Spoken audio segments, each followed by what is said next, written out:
Bom dia a todos. Vocês têm a grande graça de me ter a falar antes desse período de almoço, porque vocês sabem que pessoas com o meu formato físico preocupam-se com o almoço, não é?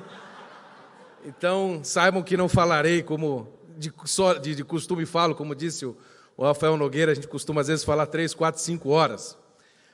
Mas eu vim especialmente de Roma, onde eu estou cobrindo o Sínodo da Amazônia, para expor o que a mídia não fala, para expor justamente o que não se quer que nós falemos. Está sendo de tamanha importância o trabalho que eu e a minha equipe, inclusive grande parte do pessoal do Instituto Plínio Corrêa de Oliveira também tem feito, e outros órgãos de mídia em Roma tem feito, que a Santa Sé, ou pelo menos a ala progressista que está, de certa forma, controlando a sala de imprensa da Santa Sé, está tendo de fazer medidas de contenção para barrar as informações que nós estamos soltando. Porque, infelizmente, e aí é um assunto que eu vou tocar aqui com vocês, sobre teorias da conspiração, infelizmente, nós temos uma pessoa como Dom Cláudio Rumes relatando o Sínodo da Amazônia. Nós sabemos ele como amigo pessoal do Lula, e também, sim, um grande progressista, um dos, vamos dizer, patrocinadores da fundação do PT. E nós temos na chefia, ou pelo menos na vice-direção da sala de imprensa do Vaticano, uma pessoa que é, vamos dizer assim, uma embaixadora de Dom Cláudio. Portanto, vamos dizer assim, a esquerda católica está no momento controlando as discussões internas do sínodo e aquilo que é passado externamente a vocês. Então, o meu trabalho é justamente quebrar esta barreira. E nós temos conseguido, e eu digo para vocês que quando eu ando na rua, por um lado, eu recebo o apoio de padres, pessoas da Bélgica, padres italianos, bispos de fora do Brasil, bispos brasileiros, cardeais, mas, por outro lado, quando eu ando na rua, alguns bispos, quando me encontram, fogem para as esquinas com medo de se encontrarem. Eu vim, então, de São Pedro, da sede de São Pedro em Roma, para São Paulo. E como vocês sabem, São Pedro e São Paulo são os grandes pilares da igreja e os grandes pilares da fé cristã. E muito recentemente eu fui mais uma vez difamado, em algum modo, pela Folha de São Paulo. Já fui, inclusive, associado ao Eduardo Bolsonaro pelo Le Figaro, na França, porque ele compartilhou um vídeo meu tecendo elogios ao Micron. E então o Eduardo, ele soltou o meu vídeo, e aí, enfim, mais uma crise na República. E a culpa, em parte, caiu sobre mim. Em breve sairá uma do Le Monde falando mal de mim. Teve a lista do Estadão. Mas esta preocupação excessiva que a mídia tem tido com os youtubers, por assim dizer, me chamem como quiserem de youtuber, eu aceito essa pecha com muito orgulho, é porque eles estão com medo de nós. Nós temos feito barulho e provado que a internet é superior à mentira da mídia.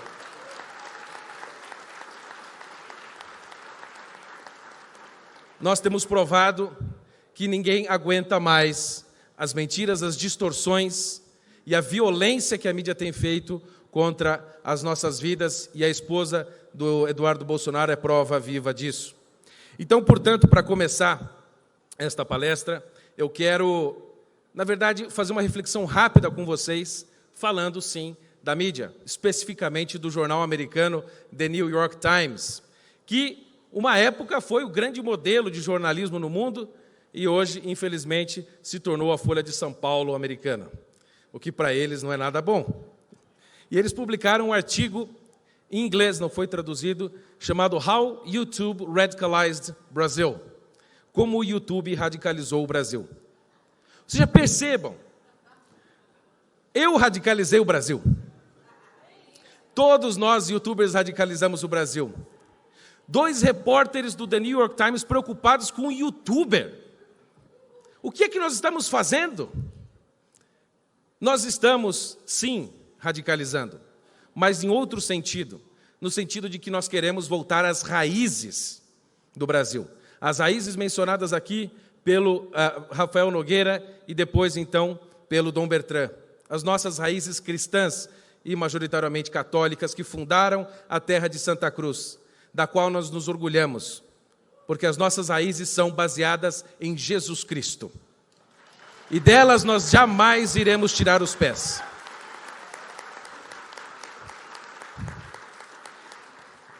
E então nós temos no The New York Times essa reportagem escrita por Max Fisher e Amanda Taub.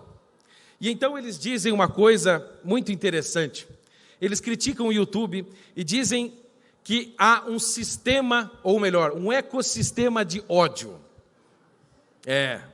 Eles dizem que, vou ler aqui, abre aspas, o sistema de recomendação do YouTube é engendrado para maximizar o tempo de visualização, entre outros fatores, diz a companhia, mas não a favor de qualquer ideologia política. O sistema sugere o que assistir depois, frequentemente reproduzindo vídeos automaticamente em busca, sem fim, para nos manter colados à tela. Ou seja, veja a crítica que eles estão fazendo. Que é um problema o YouTube sugerir um vídeo correlato àquele. Então imagina, vocês estão assistindo a um vídeo, sei lá, eu falando mal do Gregório do Vivier, por exemplo, né? Ou falando mal de algum padre comunista, e então do lado aparece um vídeo de um padre comunista promovendo a teologia da libertação. Isso seria ridículo. Vocês, por exemplo, assistindo o vídeo do Olavo, vão querer pular para um vídeo da Márcia Tiburi? Ou um vídeo do Boulos? Ou um vídeo do Karnal? Né, como o professor chama o Leandro espiritual? É óbvio que não. Ou seja, nós queremos aquilo que nos é afeto, que ressoa no nosso coração. Mas eles dizem que isso cria um ecossistema de ódio, porque nós ficamos ali presos dentro daquela estrutura, daquela bolha. Não é mesmo? E aí, então, eles fazem uma anotação importantíssima, e é isso que vai guiar as minhas palavras. Eles dizem, especificamente, inclusive, quando estão falando de mim, dizem, mas as emoções que movem as pessoas, como o medo, a dúvida e a raiva, são frequentemente aspectos centrais de teorias da conspiração. Em particular, dizem os especialistas, e essa é para todos nós, de extrema direita. Agora, o que eu me pergunto é o seguinte, emoções que movem pessoas, medo, dúvida e raiva, são facetas de teorias conspiratórias, como eles dizem. O que eu quero trazer aqui hoje é elevar um pouco a discussão e lembrá-los que nós não podemos esquecer do Espírito. Espírito no sentido que falo da nossa alma e no sentido também do Espírito divino, no Espírito também que se manifesta na cultura. Porque se nós esquecermos isto, nós perderemos a nossa essência conservadora, ficaremos preocupados com a política diária e seremos dominados pelo, vamos dizer, espírito maligno, que muitas vezes veste vermelho. E ultimamente, a pergunta que eu faço a todos nós aqui é se há alguma razão para que a gente se mova preocupado com teorias da conspiração. E eu digo que sim. Todo o momento que nós estamos vivendo, especificamente agora, justifica toda a nossa preocupação com conspirações. Ao mesmo tempo que, por exemplo, eles dizem que nós propagamos teoria da conspiração, eles publicam matérias ridículas, como a Cruzoé, criando conspiração onde não existe. E justamente onde existe é onde eles dizem que não há. Quem é o conspirador? Veja, a coisa é desde o princípio, onde anjos conspiram contra Deus, depois a serpente conspira contra os homens. Nós vemos lá no Salmo número 2, dito o seguinte, por que tumultuam as nações? Porque tramam os povos vãs ou vazias conspirações.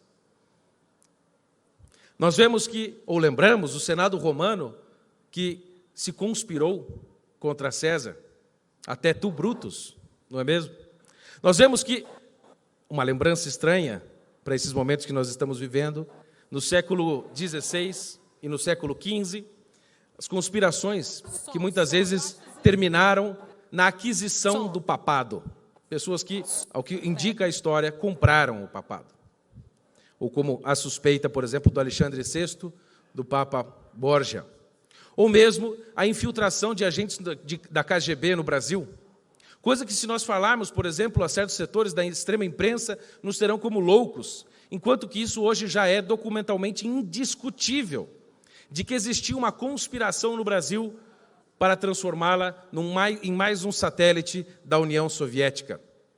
Quando, por exemplo, eu olho a história da teologia da libertação, e me lembro, por exemplo, Dom Bertrand mencionou aqui, não poderia ter tido melhor introdução, ou melhor antecessor aqui, de que, infelizmente, por um acordo oficioso, não oficial, de um diplomata da Santa Sé com o Kremlin, o Concílio Vaticano II, infelizmente, não condenou o comunismo, ainda que fosse uma demanda de vários padres conciliares. Esse acordo é conhecido como Pacto de Metz, feito às vésperas do concílio. Então, a troca que foi feita é que a Igreja Russa mandaria padres para o concílio e, então, a Igreja não condenaria oficialmente o comunismo, mas poderia condenar, sim, o ateísmo e coisas semelhantes. Agora dirão que isso é conspiração, ainda que a documentação seja vastíssima. Agora, por exemplo, a questão do Sínodo da Amazônia, eu estou lá em Roma diariamente, trabalhando 18 ou 19 horas por dia, cobrindo aquele evento. E percebo a mão da ONU em todos os lugares. Estive numa reunião paralela ao Sínodo da Amazônia, que eles chamam de Casa Comum, onde nós vimos franciscanos da Ordem de São Francisco de Assis, dizendo, nós apoiamos a Agenda 2030. Eu vejo pessoas que seguem a Ordem de São Francisco fazendo isso, e, por um outro lado, Deus sabe como, nós temos um presidente que é católico, mas não é franciscano, que é casado com a Michele, que é protestante, que é contrário à Agenda 2030. Isso é muito, muito, muito fora do comum. Nós vemos, por exemplo, uma conspiração que envolveu minha vida agora, recentemente.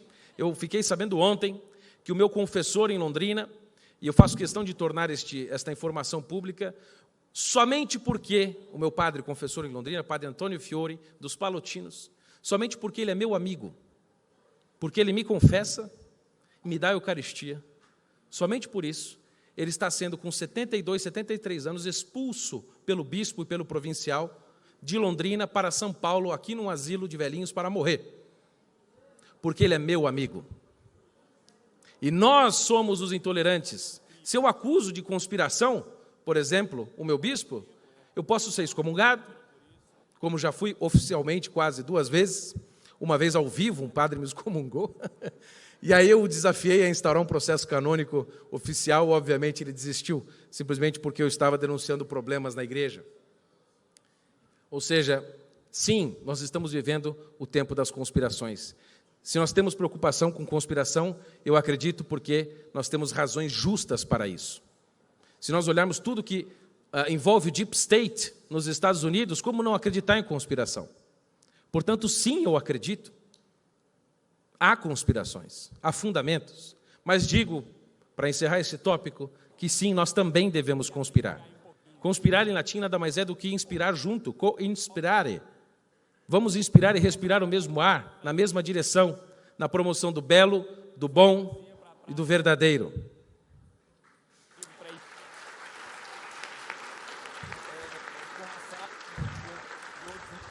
Quanto ao medo que nos move, eu não tenho medo de dizer que eu morro de medo de certas coisas. Não tenho medo. O medo é importantíssimo. O Benê Barbosa, que lida com armas aqui, sabe que se você não tiver medo, se você for temerário com uma arma, você pode causar um dano terrível. Se você, por exemplo, por um outro lado, for um covarde absoluto, você também pode causar sérios danos. A justa medida, ensina Aristóteles, não é nem você ser temerário e nem você ser covarde, mas é você ser corajoso. É ter a justa proporção do medo segundo a realidade que se lhe apresenta.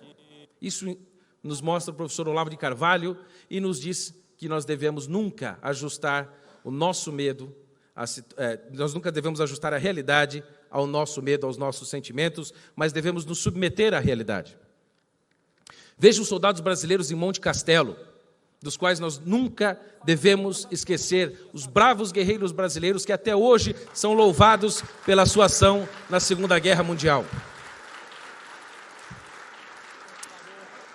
Aqueles homens tinham um medo que os movia, o medo de ver a sua base e a sua civilização, a sua vida destruída.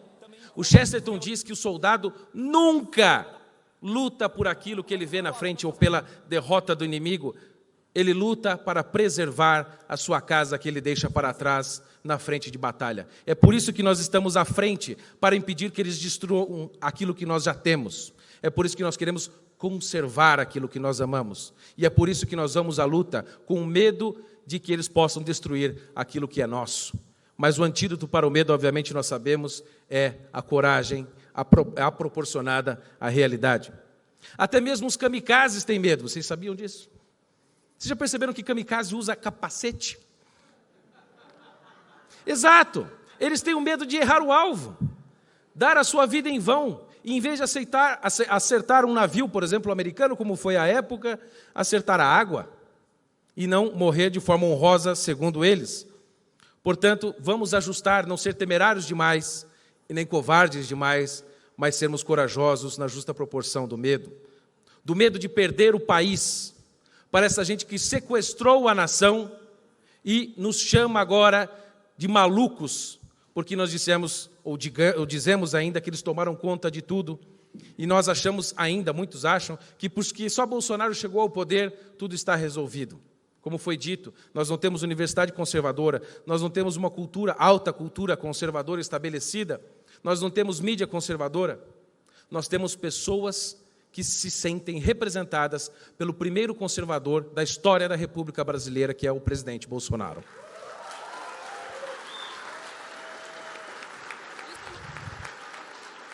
Nós temos de lutar na perspectiva do medo de ser controlado, do medo de termos nossos filhos vivendo num futuro distópico. Vamos ajustar o nosso medo e ganhar coragem. Quanto à dúvida, eles creem que a dúvida, pelo menos do modo como eles colocam isso, conectado a nós, que nós espalhamos a dúvida, eu digo que é justamente o contrário, porque os que nos acusam de implantar a dúvida são os mesmos que dizem que nós não devemos acreditar nos nossos olhos quando eu olho, por exemplo, o Laerte, e eu devo chamá-lo de ela. Não, eu não quero entrar nessa dúvida. Como diria, né, a velha canção, homem é homem, né, e mulher é mulher. A ministra Damares está aqui, sabe o peso daquela pequena e simples frase que ela disse, que homens vestem azul, os meninos vestem azul e as meninas vestem rosa. Eu gostaria de uma salva de palmas à braveza da ministra.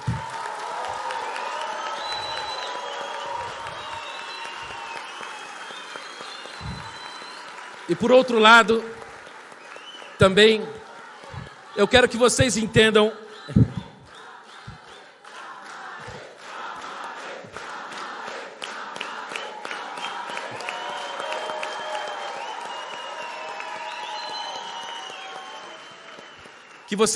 a importância do trabalho da Damares, porque eu estou no centro do problema hoje, das discussões mundiais, onde está lá como perito no Sino da Amazônia, Ban Ki-moon, peritos da ONU, influenciados muitas ONGs ali pelo dinheiro da Fundação Ford.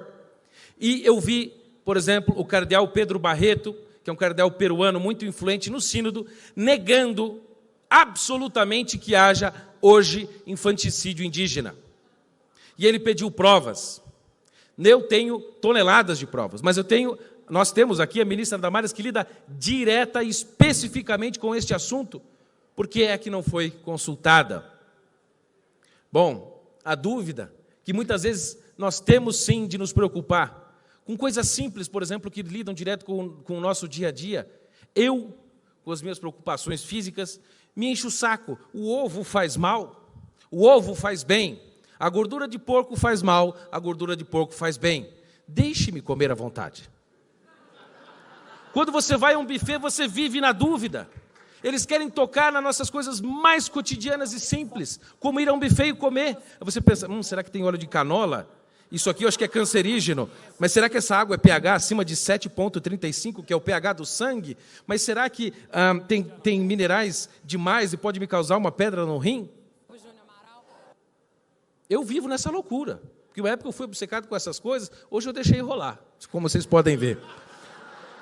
As dúvidas que nos são implantadas em nossas vidas, muitas vezes por grande parte do jornalismo, como, por exemplo, recentemente disseram desta crise que houve, suposta, do governo brasileiro com a OCDE, ou então a frequente tentativa de criar uma crise entre Bolsonaro e Moro, coisa que não há, é mentira atrás de mentira, dúvida em ponto de dúvida, seguinte de dúvida.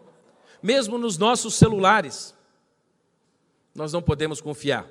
Será que nós não devemos duvidar desses aparelhos? E que recentemente eu estava conversando com um canadense, o chefe do site canadense LiveSite News, John Harry Weston, conversando sobre o sínodo lá em Roma, e nós trocamos de assunto e falávamos de hóquei, a Liga de Hóquei Canadense. Quando o meu amigo brasileiro que estava ao lado abriu o celular 5 minutos depois do seu Facebook, tinha uma propaganda da Liga Canadense de hóquei. Sendo que ele nunca pisou lá no Canadá, nunca sequer curtiu alguma coisa de hóquei. Ou seja, nós sabemos o poder que esses instrumentos têm e a dúvida e a suspeita que nós devemos depositar sobre eles. Mesma coisa da privacidade das nossas informações e, por que não, da insegurança jurídica implantada por 12 demônios togados.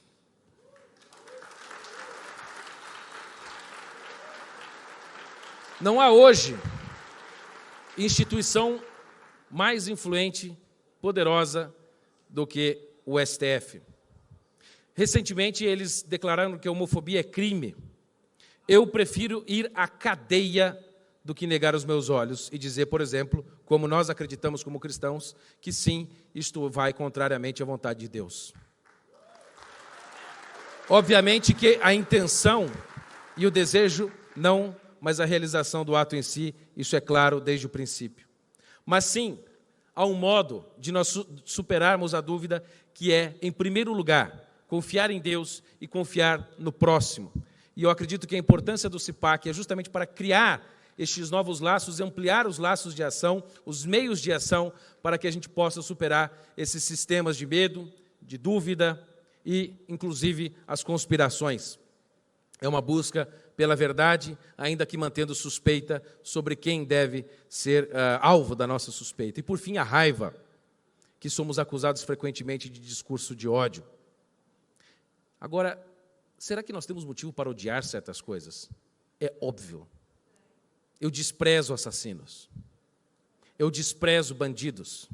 Nós não queremos essas pessoas, de novo, no poder. Nós não queremos bêbados no poder. Nós não queremos pessoas interessadas em tirar o dinheiro da população. Nós odiamos isso. Nós odiamos o pecado. Nós odiamos a maledicência, nós odiamos os mentirosos e nós queremos fora da vida pública. Na vida pública, nós precisamos de gente idônea, que não se conspurque com a mentira e com a desgraça. O próprio Jesus Cristo nos deu um exemplo maravilhoso de como é possível você se irar como um santo. Quando se faz negócio com a fé, como muitos bispos, pastores e vários representantes de religiões fazem, usurpando a fé, nós temos de pegar o chicote e descer o cacete. E é por isso especificamente que eu fiz este esforço de vir a Roma até aqui para dizer a vocês que eu estou disposto a dar o meu sangue, dar a minha vida pela verdade, para o bem e a salvação das almas, se isso Deus nos ajudar a chegar lá. A raiva, a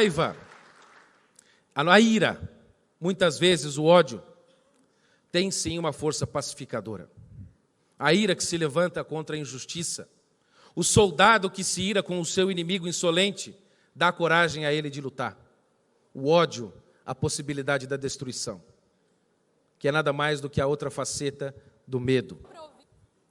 Mas, contra o medo, o próprio Jesus Cristo disse, quando havia tempestade no barco e tudo parecia acabar, ele disse: não tenhais medo, eu estou aqui. Quanto à dúvida, ele mesmo disse ser a verdade, disse que ninguém iria ao Pai senão por ele. E a respeito da raiva, ele disse: jogai a mim o fardo pesado, que vos aliviarei. Quanto às conspirações, eu evoco São Paulo, o apóstolo, que nos ensina que há uma conspiração, que não é feita pela carne e não é feita pelo sangue, mas é uma conspiração a partir de espíritos malignos nos ares. Nós, conservadores, jamais devemos nos esquecer dos espíritos, bons e maus. Jamais devemos abandonar a perspectiva do que há além da nossa vista e dos nossos sentidos. Nós não podemos nos esquecer que a luta é também espiritual. Nós não podemos viver uma perspectiva imanentista que acredita que tudo se resume à história, que tudo é concreto, que não há nada além disto. São Paulo fala da dimensão do espírito, o espírito que induz, que conduzem os homens para o bem ou para o mal, espíritos malignos mesmo, mas são também, de algum modo, obsessões malignas, sentimento de posse sobre o outro e o elogio à condição caída do homem. E eu encerro falando de Edmund Burke, vamos dizer, o nosso esteio do conservadorismo, que tinha como ponto de partida antropológico da visão da condição humana de pecado. Ele não acreditava na bondade humana intrínseca. Ele acreditava, assim, que, de algum modo, o homem era incurável sem Deus. É por isso que nós, conservadores, se abandonarmos Deus, nós iremos cair nas esparrelas liberais que acreditam que o homem é bom, que a sociedade o perverte. Não, se a sociedade é pervertida, é porque há vagabundos mandando nessa história.